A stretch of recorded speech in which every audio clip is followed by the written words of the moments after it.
Olá você que nos vê e nos ouve, tudo bem? No Nepcast de hoje vamos falar sobre equilíbrio entre a vida corrida e saúde mental. Esse podcast é uma iniciativa do Núcleo de Educação Permanente da Secretaria de Saúde do município de Caruaru.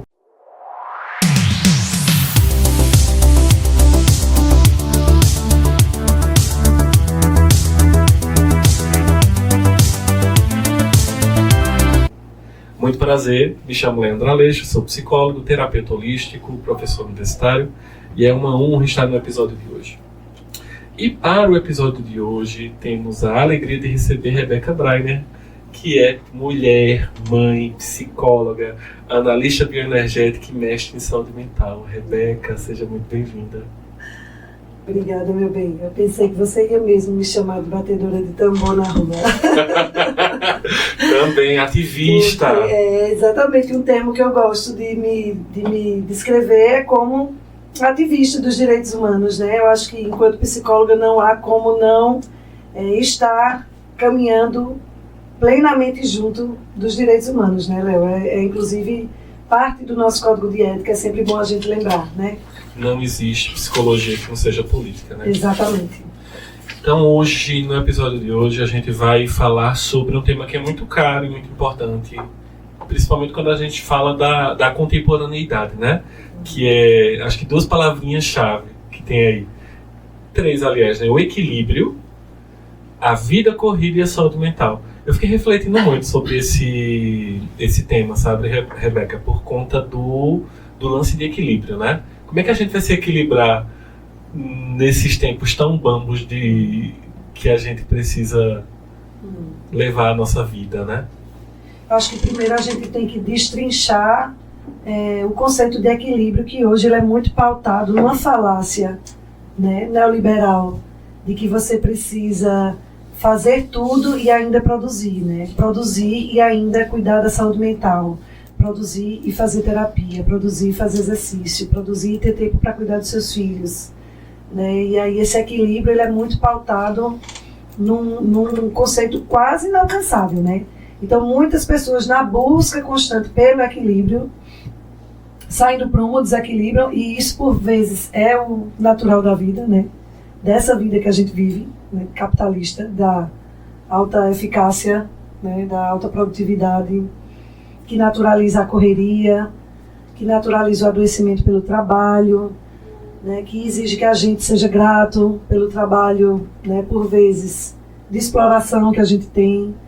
Então a gente tem que sempre questionar esse lugar do equilíbrio, tensionando com essa pauta meio, sabe, meio dissimulada, assim, de que ele vai depender pura e única e exclusivamente de você.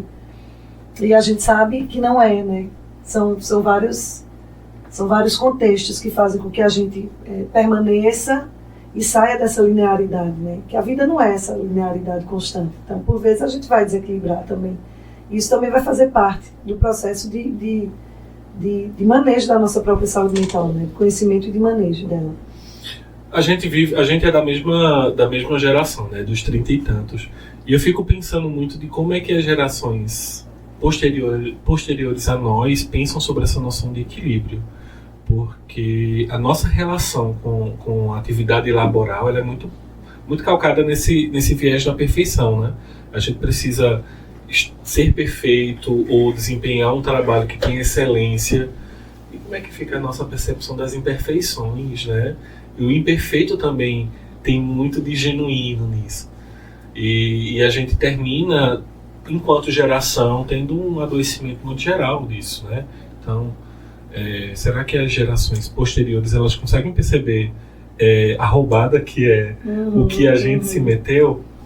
Sabe um exemplo de que eles já perceberam que é roubada?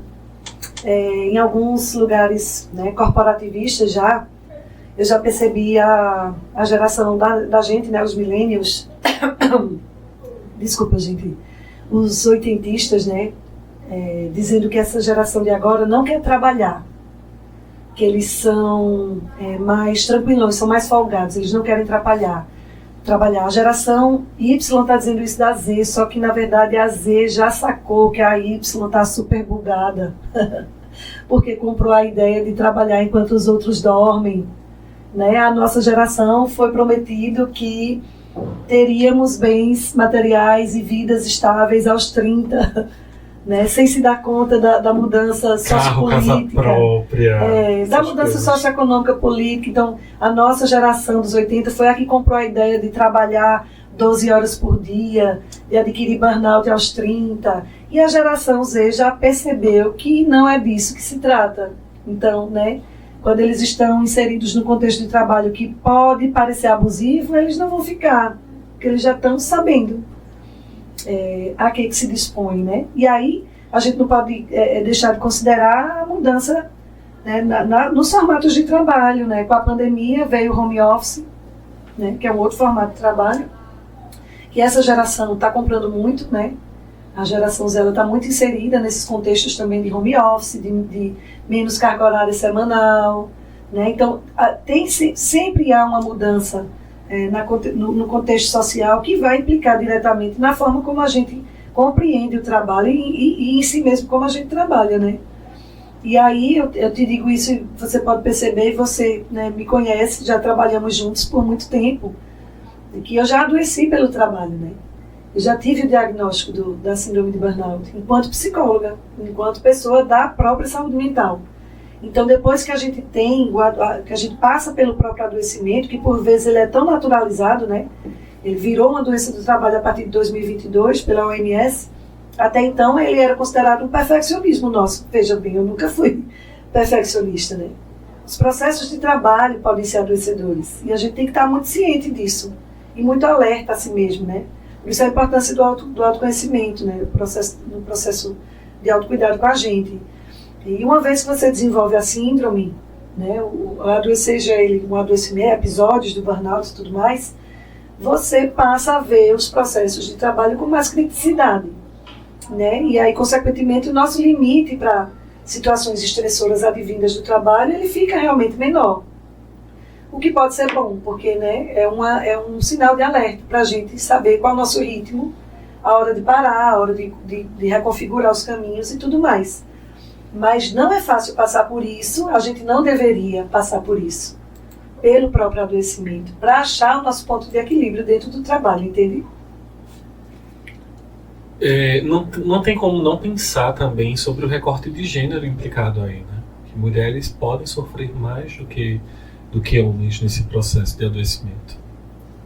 A gente sempre, uma vez que a gente compreende os atravessamentos de gênero na nossa vida, a gente nunca mais deixa de repará-los, né?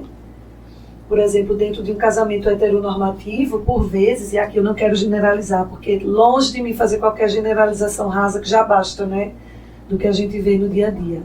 Mas dentro da maioria dos relacionamentos heteronormativos, onde o casal trabalha fora de casa, por vezes o homem chega em casa para comer a refeição.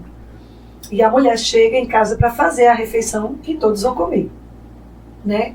Então a gente sabe que com essa mudança e a inclusão da mulher, o papel da mulher dentro do local do trabalho, né, do mundo do trabalho fora de casa, a gente sabe que essa foi outra cilada do capitalismo para dizer que a gente, né, também pode estar nesses lugares, e a gente sabe que pode mesmo, a gente sempre soube que pode, mas na verdade o que não mudou foram os papéis sociais a que nos foi colocado, né? Porque a cuidadora ainda é a mulher, né? Então a mulher chega em casa para um terceiro turno, né? E isso, assim, a gente já sabe que foi bastante falado, né? A gente sabe que todo mundo sabe disso e tudo mais, mas não basta a gente precisa sempre trazer o óbvio, né? Uma coisa que me incomoda é quando eu vejo muitas companheiras dizendo assim, colegas dizendo assim, a gente chega em casa e ainda tem um terceiro turno que é casa, comida, filho, marido, como se o marido também fosse uma atribuição nossa, né? E a gente está falando de outro homem adulto que deveria ser funcional dentro de uma casa, né? Então eu acho muito engraçado e sofrido quando eu vejo mulheres dizendo que o marido também é uma atribuição a mais, né? Então, configurando isso, considerando isso, a gente sabe que a multiplicidade de papéis, ela faz uma coisa que é ótimo, né? Que a gente nessa mudança secular, né, do lugar da mulher e tudo mais, a gente sabe que lugares que a gente também chegou e vai chegar ainda, Mas a gente sabe que com essa multiplicidade de papéis, alguém se sobrecarrega, e geralmente são as mulheres, né? Pelo lugar de cuidado que nos foi imposto, né? Historicamente. E diante desse cenário, o que é que será que pode ser feito? Que reflexões a gente consegue levantar enquanto desfechos de possibilidade? Porque parece um cenário muito desolador, porque a gente é impulsionado em uma cultura que esses processos são naturalizados. A gente vivencia um sistema capitalista que nos oprime de uma forma que só existe essa forma de prover a nossa vida, né? E aí, o que a gente vai fazer? Quais são as nossas saídas? Eu acho engraçado que às vezes os pacientes chegam para mim assim, dizendo assim: Rebeca, eu acho que romantizaram a vida adulta pra gente, não é possível que seja só isso, assim, né? E a gente fala sobre isso, né? Olha, veja só, é meio isso aí mesmo, né? É crescer, é dar conta das demandas de responsabilidade, é galgar alguns objetivos, é descansar quando necessário, né? Compreender que o descanso por si já é revolucionário, né? Nessa sociedade que ainda insiste em ser hiperprodutiva. Eu penso que, compreendendo que, olha, é isso, né? Talvez a tão sonhada estabilidade não venha, talvez a aposentadoria não venha.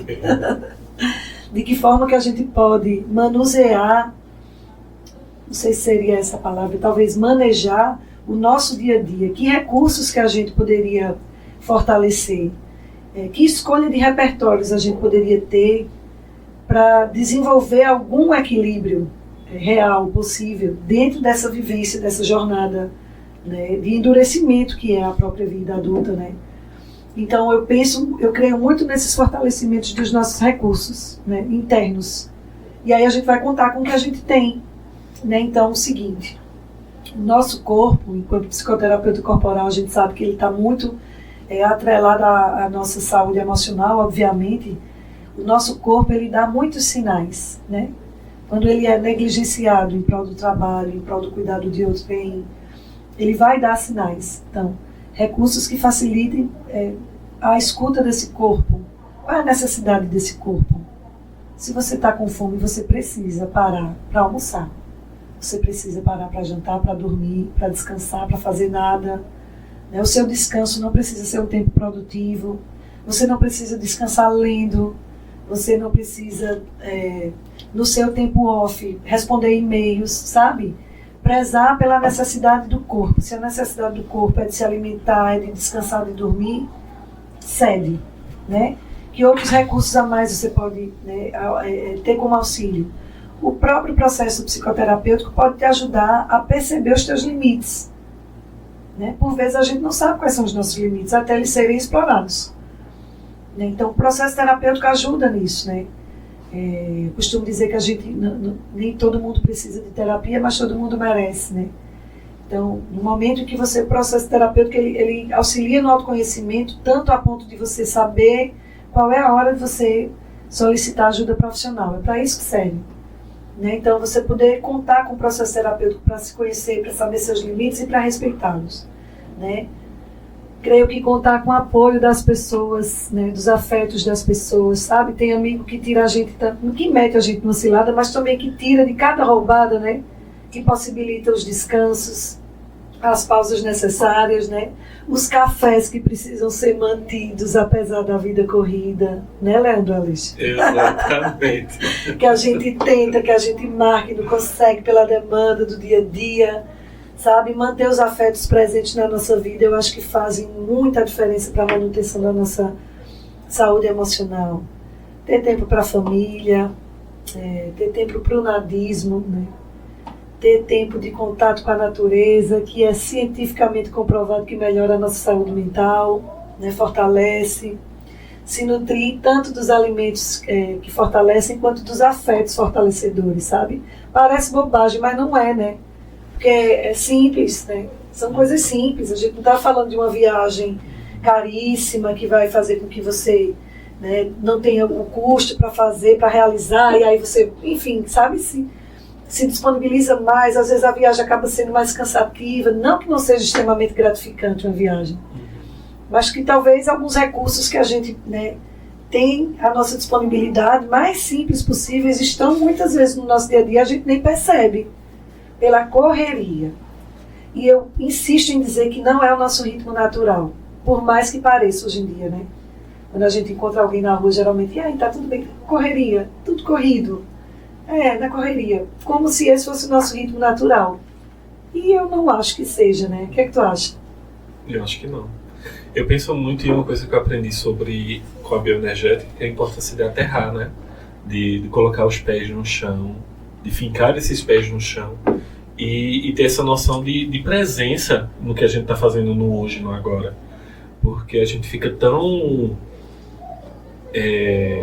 iniado nessa trama de coisas que a gente precisa fazer, questões que a gente precisa dar conta, tanto laborais quanto afetivas, de que a gente não para nessa noção de nadismo, como você colocou. Peraí, o que é que eu estou fazendo? O que é que eu preciso fazer agora? Né? Onde é que eu estou? Aqui e agora. Né? Aqui e agora. Para a partir daí a gente ter essa noção crítica de que o que é que eu vou extrair, né, desse turbilhão para mim, do que é meu, do que eu me aproprio, do que é genuinamente bom para mim. Porque não são valores materiais, mas é tempo, é presença de vida. Eu penso muito na importância de tanto a visão crítica que a gente tem do que a gente está fazendo com o nosso tempo, quanto dos nossos afetos, né? Do que a gente direciona a nossa pulsão de vida, o nosso desejo de fazer. E eu penso nisso como sendo uma necessidade de resgate, sabe? Porque eu sempre penso que a gente tem isso muito naturalizado, né? A gente sabe o que é de nossa essência. Antes de... eu não botei a parte de bater a lata, mas antes de falar o que você faz, eu me preocupei de dizer quem você é. E eu estava pensando isso essa semana. De nós, adultos, a gente cai nessa besteira de dizer: meu nome é fulano, eu faço isso, eu trabalho com isso. O que é que eu gosto, né? O que eu faço que me dá prazer, que me dá satisfação. Exatamente. Quanto tempo eu gasto fazendo o que eu gosto de fazer, sabe? Quando a gente considera essa correria. Né? Eu gosto de tomar uma cerveja com pessoas que eu gosto, que eu amo, que eu não vejo há tempos, que eu vi ontem. Né? Eu gosto de ter esse tempo da risada. Eu gosto de ver meus filhos brincando, correndo, brigando. Eu gosto de ver meus gatos brincando, brigando. Que tempo que eu gasto no que eu sinto prazer. Porque eu trabalho em si. Vê que loucura. Se a gente pensa, a gente larga tudo e vai viver de arte, né, na praia. E o pior é que eu não sei fazer arte nenhuma. Mas a gente pensa que o trabalho é literalmente a venda do nosso tempo de vida. Você está vendendo seu tempo de vida em troco do salário. Você está literalmente vendendo seu tempo. Né? Então, né, pode ser clichê, pode ser... A gente precisa, né, sempre ter cuidado com essa fala para não falar de um lugar sem o recorte de classe, né, de raça e de gênero, mas a importância de um trabalho que minimamente faça sentido para você. Né? Porque a gente já é exigido demais na engrenagem do capitalismo de pagar os nossos boletos, né?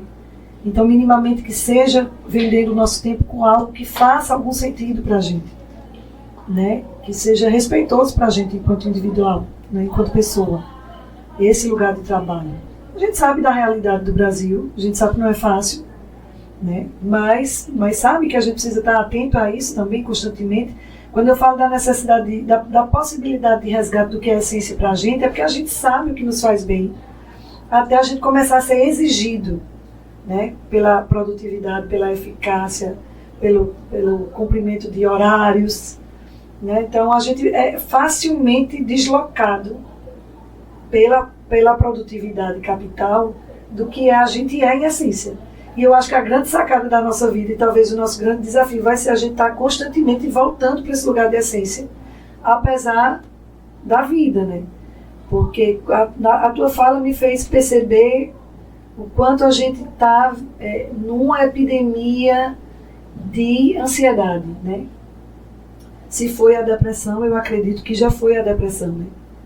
Os maiores índices de diagnóstico, né? O país voltou a ser o maior do mundo, o número 1 do mundo, com as crianças e adolescentes mais ansiosos, né? O Brasil voltou para esse topo. Na América Latina é o país com maior índice de adoecimento mental, né? Tanto a nível de depressão quanto a nível de ansiedade. A gente vive na ansiedade, né? Crianças, adultos e adolescentes já estão vivendo na ansiedade. É natural, quando a gente vai fazer a anamnese de paciente, isso já vem com muita naturalidade.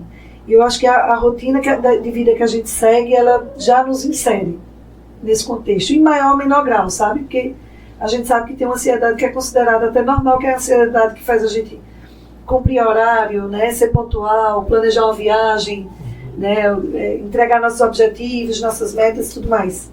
Mas a gente chega num nível patológico muitas vezes, né? A sociedade está vivenciando isso.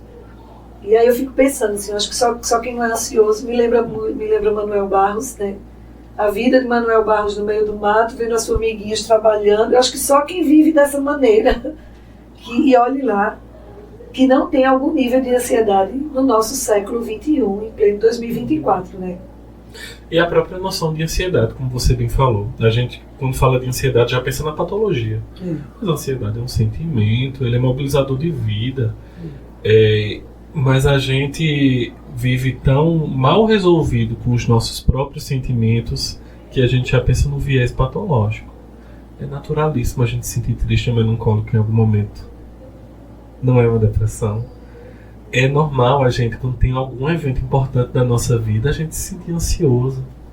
Mas tudo por não termos tempo ou não termos uma atmosfera, uma criação, uma cultura de uma boa leitura dos sentimentos, de quem nós somos, seja pelo viés de uma terapia posterior, quem sabe, a gente termina patologizando esses processos, medicalizando, patologizando e seguindo sem acessar realmente quais são esses sentimentos, essas emoções, né? Eu acho que você pontuou uma coisa muito necessária, que é algo que também vem, né? Tudo muito vem, tem vindo tudo como um turbilhão muito grande, inclusive essa onda, né? De patologização e medicalização dessa vida da gente, né? Porque parece que não cabe. E aí a gente volta a criticar esse sistema, como funciona, porque parece que não cabe, não dá tempo de você sentir tristeza, né? Onde estão os bem-sucedidos, não há tempo para sentir isso, né? Você precisa estar sempre disposto a... Né? Então, o acometimento das tristezas, das angústias, das ansiedades, elas têm vindo como algo fora do comum, veja só. Como se não fosse naturalizado, porque a gente coabita na gente, né? As nossas sombras coabitam com as nossas luzes, isso também faz parte de nós. Mas parece que não há espaço nessa sociedade para tais tipos de sentimento. E aí a primeira frase que a gente escuta é: pensamento negativo manda para longe. Quem definiu o que é negativo? Quem definiu que a angústia é negativa? Porque a angústia é uma emoção extremamente mobilizadora. Você só muda o que está ruim quando você se angustia. É quando você dá um passo para mudar algo, né? É na tristeza que você se acolhe, inclusive, né? Pode se acolher e tudo mais. E seguir no aterramento, ok, eu estou triste hoje, eu vou acolher isso hoje. Eu vou me regular e retomar quando for possível para mim, no meu tempo e no meu ritmo. E isso a gente tem quando a gente tem autoconhecimento mesmo. Mas parece que não é permitido mais que a gente acesse. E em vários níveis, né? Porque quando a gente fala da patologização da vida, a gente também fala das propostas de cura para o que nem é doença, constantemente, e aí bombando na virtualidade, né? 1000 dicas de como seguir e como virar a página e como volta para aqui agora e retoma e vamos embora, sai desse, sabe? É como se o tempo de elaboração das coisas mudou, Léo. Né? A nossa subjetividade ela foi modificada pelas mídias digitais, né? Então, eu percebo isso na clínica, eu fico muito pasma, porque a galera fala de 3 meses atrás, como se fosse antigamente. Passou, já é outro assunto, já é outra pessoa, já sabe? Não há mais o tempo de elaboração, sabe? Dos ritos mesmo de passagem. E isso não pode soar como algo saudável mesmo, né? No processo nosso. Eu não tenho muito lugar de fala por ser uma pessoa offline. Eu não me exponho nas redes sociais, eu só consumo. E pensei muito de vilanizar, né, essa ideia de como as redes sociais, as mídias sociais, elas têm contribuído para esse imediatismo. Mas eu penso também no fenômeno de que a tecnologia ela anda em um passo diferente da subjetividade. Mas, como você trouxe, talvez a subjetividade já tenha seguido outros vieses, outros passos que a nossa geração já vê com estranheza. A gente tem um tempo de elaboração um pouco diferente. Aí também não sei se é porque eu estou mais offline, eu não me exponho tanto que eu consigo ver essa discrepância. E eu acho que ela com essa história das gerações, né, essa disputa das gerações, isso fica muito claro que o nosso tempo de elaboração é outro. E que as gerações mais atuais, elas são mais imediatistas, né? Eu tenho 2 filhos pequenos que hoje são da geração alfa, né, de 2010 para cá, que é a primeira geração full online de todas.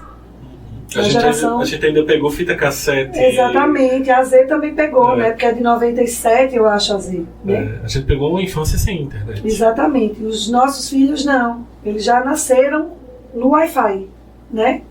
Então o tempo de elaboração deles é outro, de espera para um desenho, para um filme. Né? Essa coisa agora dos vídeos shorts, né? Dos vídeos curtinhos. E conteúdos super densos sendo trazidos em 15 segundos, 30 segundos, que para mim é uma coisa, né, assim, como assim? E eu descobri um dia desses que os adolescentes não estão mais usando o Google para fazer pesquisa. Porque no Google você tem que ir lá para clicar, isso dá trabalho, porque no TikTok você já tem. E no TikTok, que é coisa de cringe dizer que TikTok só tem bobagem, porque não é mais só bobagem, né? Tem conteúdos interessantes lá também na plataforma. Que a gente desconhece porque a gente nem tem a rede social.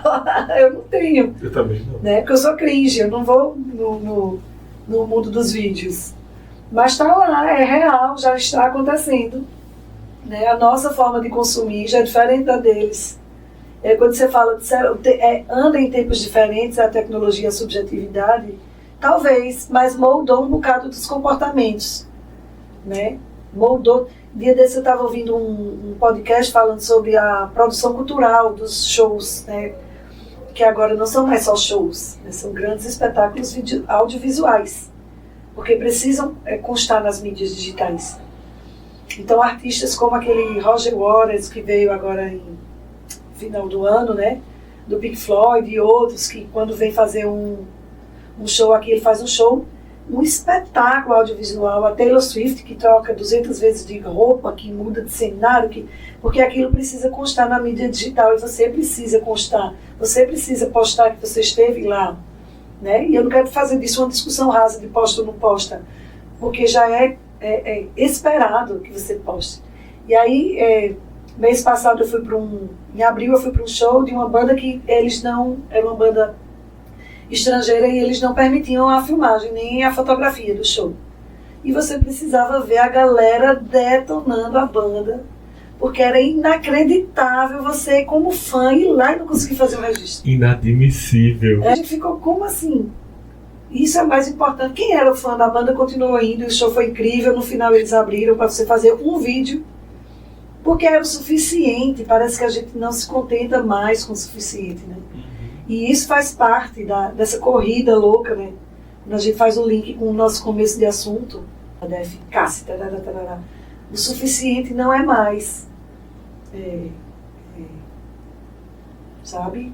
Não é mais. Então, tá todo mundo nessa busca constante, troca o celular pelo mais novo, e tem que estar em todos os rolês, e tem que saber todos os assuntos, e ler todos os livros descolados ou não, e sabe? Então, aí você, né, você vai perguntar para os psicólogos como é que a gente vai ter saúde mental. Né? Que equilíbrio que a gente vai ter de saúde mental? Se você faz parte da engrenagem, você não vai ter. Tudo que a gente fala no dia a dia, né? Com os colegas, com o paciente, com colegas de trabalho, é muito sobre isso, assim. Onde é que a gente vai parar com essa corrida? E a gente fala muito do processo de cuidado, né? Como a gente, enquanto psicólogo, vai cuidar e quando a gente, né, que é professor também, vai despertar essa perspectiva da necessidade do cuidado, ou, enfim, de observar esse fenômeno de uma maneira crítica, né? Porque, inclusive, o nosso alunado é dessa geração, né?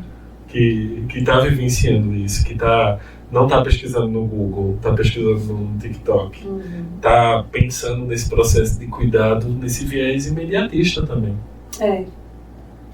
E isso é um pano para manga muito grande, né? Porque com esse boom da patologização da vida, veio também o boom dos tratamentos, né, super revolucionários, o protocolo. Olha, quando eu vejo alguém dizendo que criou um protocolo a partir das vozes da cabeça, criou um protocolo de emagrecimento, protocolo de manejo de saúde mental, que ele criou sem ele ser formado e habilitado naquela área, né, sem ele ter experiência de trabalho, porque não adianta você ser só formado em manejar conteúdo para lidar com a vida das pessoas, né? Quando eu vejo profissionais, assim, que 100 mil seguidores no Instagram, a gente tem 2 casos atualíssimos que dizem de como isso, que a mídia digital também, né? E esse imediatismo, como isso pode impactar na vida real mesmo das pessoas.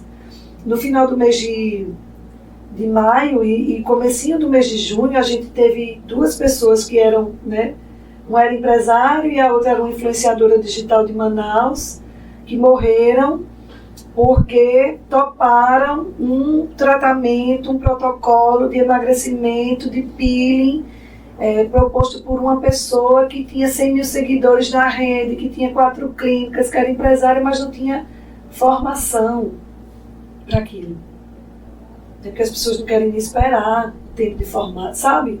Coisa de faça você. E aí a gente culpa também. Eu culpo, claro que eu culpar o neoliberalismo. Faça você o seu dinheiro, né? Faça você o seu dinheiro. Você vai poder ganhar muita grana com isso aqui, com esse negócio aqui. O Instagram é a tua vitrine. Como é que você... Nada contra o pessoal do marketing. Beijo os colegas que fazem isso com responsabilidade.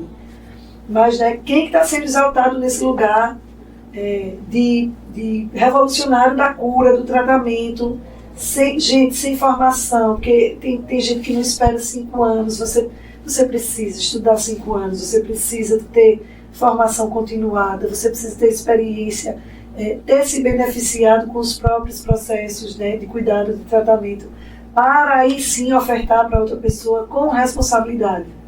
E aí dizer isso dentro dos processos de formação, como as faculdades, né?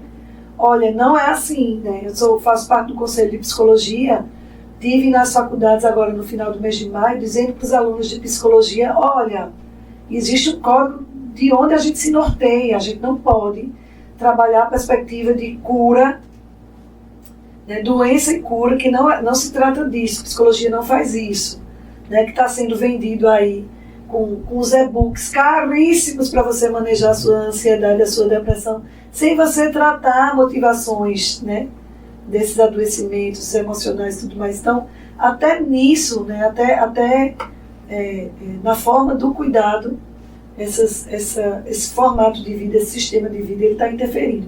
E aí, responsabilidade nossa enquanto profissional que está à frente, né, enquanto profissional da educação, orientando essa galera que é emergencial demais, né? Tudo é para ontem, essa galera nova está assim, né? Tudo é para ontem. Eu não acompanhei, quando tive sala de aula eu não acompanhei. Né? Nesses últimos meses eu não acompanhei o ritmo, para mim não deu esse ritmo.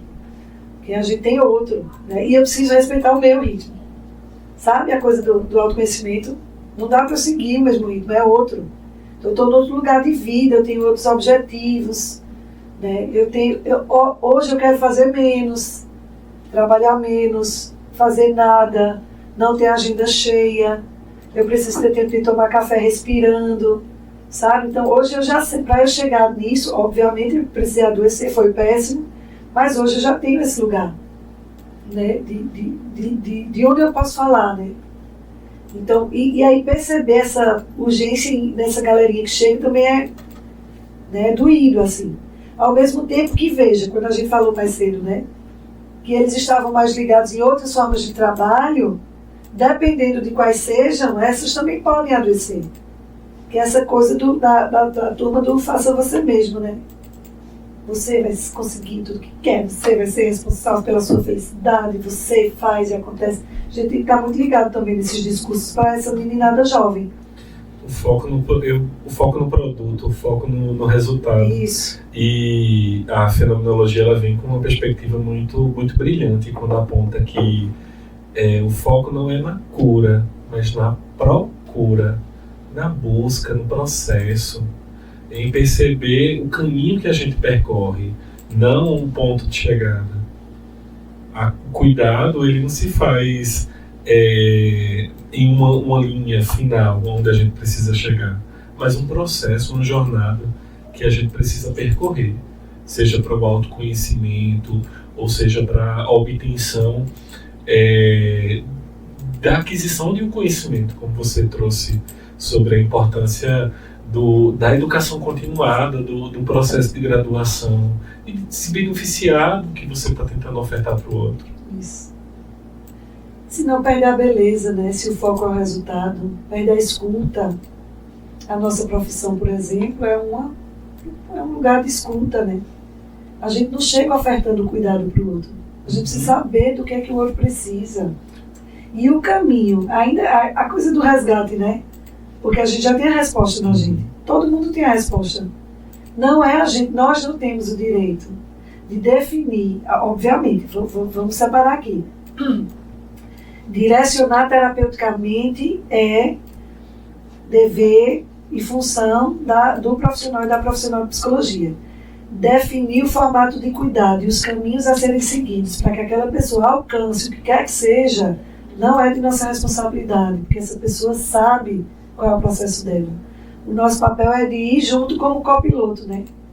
A gente não determina quais são os caminhos que ela vai seguir, porque ela já sabe. Às vezes ela precisa resgatá-los, voltar para o corpo, voltar para si mesma, sabe? Fazer contato, reconectar para poder seguir. Ela precisa saber disso.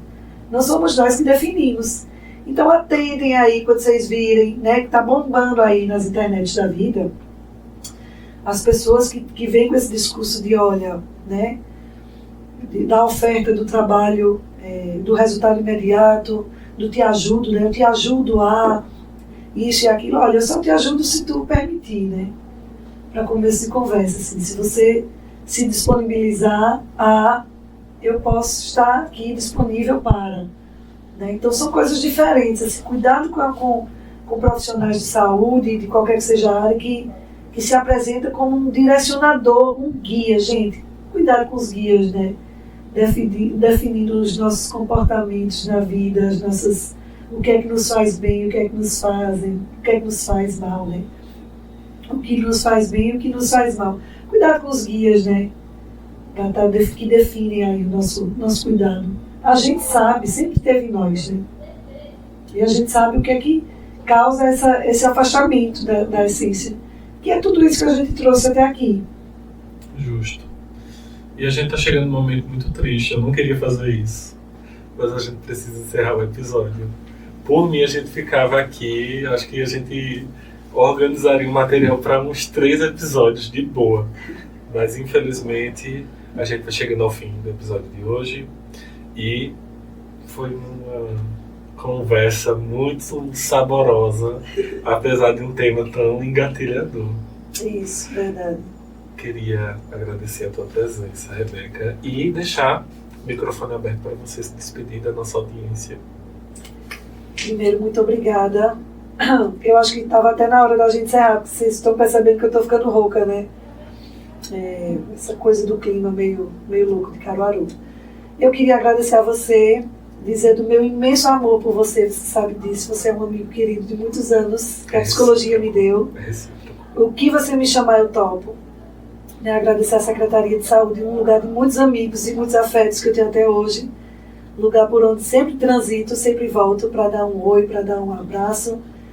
Dizer para as pessoas que tomem seu tempo, respirem, se cuidem, se olhem, se protejam. Né? O mundo anda bem complicado, já dizia Renato Russo, músico de cringe, nessa coisa das gerações. Mas que a gente não se perca de si, que a gente aterre, que esteja onde nos sentimos acolhidos, onde faz sentido para a gente, e que isso também é cuidado e comunhão, né, da gente com o todo.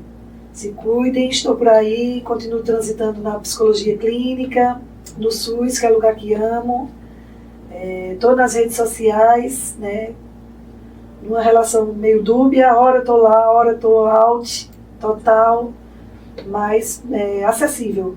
Quando precisarem, conte comigo. Eu não vou te chamar para bater uma laje, mas pode ter certeza que eu vou te chamar para muita coisa massa, com arte, com amor, com afeto. Sim, isso. A gente vai finalizando o nosso podcast de hoje com mais um tema importante sobre equilíbrio, vida corrida e saúde mental.